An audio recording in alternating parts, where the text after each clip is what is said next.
as a young adult, there's a lot that I have not come across in life, but at the same time, it feels that I've come across so much. I think that I've had so many experiences, especially in college, that have taught me a lot about the world.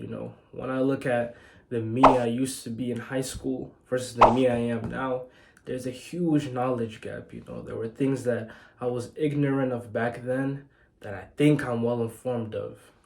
So while I'm still in my 20s, I think my eyes have been opened up to a lot in this world.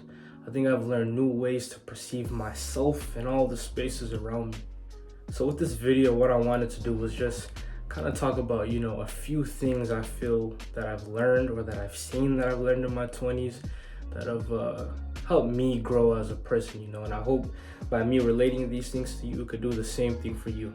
So one of the first things that I realized is that I think oftentimes this can be a bit unsettling, but I think much contemplation over it can actually make it feel empowering. And that's that you will oftentimes have the most clear understanding of your problem. And what that seems to imply is that you are your best helper. It's clear that we live in a world where every single person, including the people who you turn to for help, have problems of their own. And this is not to discourage anybody from going out and seeking help from those people they trust, but at the end of the day, I think the realization has to come, two things. For one, a person can only help you so much. And number two, and this is kind of connected to that, is you really understand your problem more than anyone. They can only understand your problem to a certain degree. In terms of the experiential component, that's you experiencing that, not them. And obviously it depends on the problem, but why I say this is empowering is because it puts you in the driver's seat to then confront those problems and try and fix them. And what's beautiful about that is that your problems just don't get fixed, but in the process, character is built. And what's amazing about this character that's built is that it goes on to influence every other facet of your life. So in this way, your problems are not problems. They're aids, they're helpers to, help you become that great person that deep inside you're meant to be. I know you believe it. The second thing I think that's really been drilled into me in my 20s is that comfort kills. We live in a world full of instant gratification, whether that be social media or food or just many different mediums of instant gratification, they exist. And what's bad about these instant gratification activities is that they create complacency. That's not to say that a little bit of instant gratification will kill you, but I think we live in a world where it's just so prevalent in so many spaces and it's so easy to access that it's easy to fall victim to instant gratification. And again, what that does is makes you complacent, or it can make you complacent.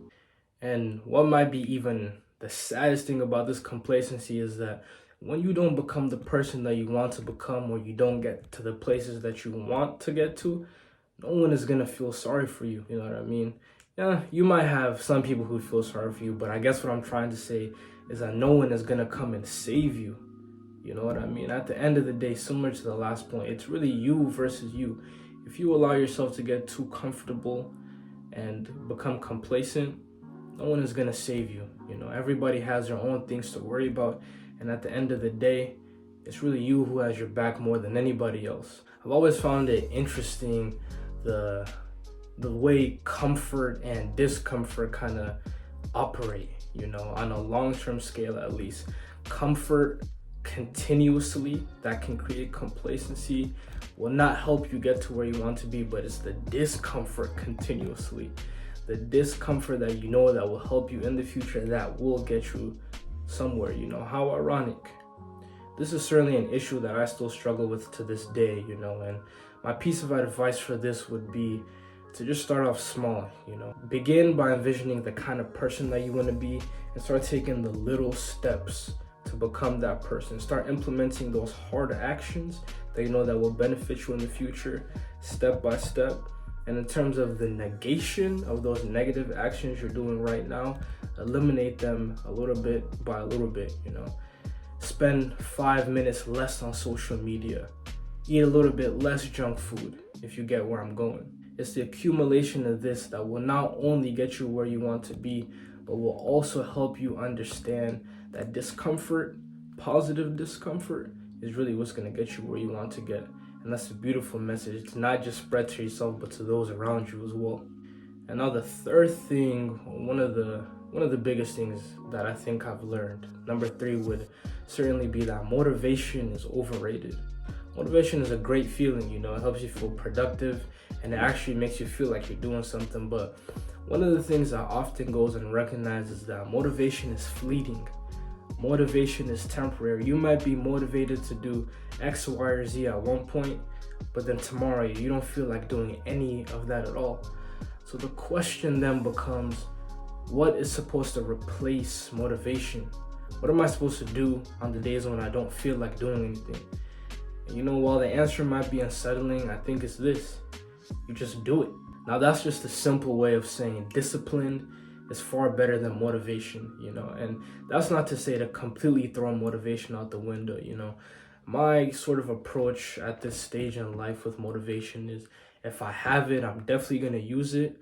But if it's not there, don't rely on it. Discipline yourself. Sit down and do those uncomfortable things. Interesting how all three of these points are kind of connected. With this, I think it's important to ask yourself continuously, what am I going to do when there is no motivation? And again, these are things that take intentionality. It takes willingness to do these things because you want a better you, and not because the you right now enjoys this, but because the future you will be thanking you. So I hope what I've shared to you today helps. Certainly for me in my life right now, as again I try and figure out what I want to do on a daily basis, these are things that have certainly been helping me and kind of helping me narrow down my path and my options. So if you're feeling lost in life, I think reflecting on some of the things you've learned will certainly help you, as it's done that for me. Until next time.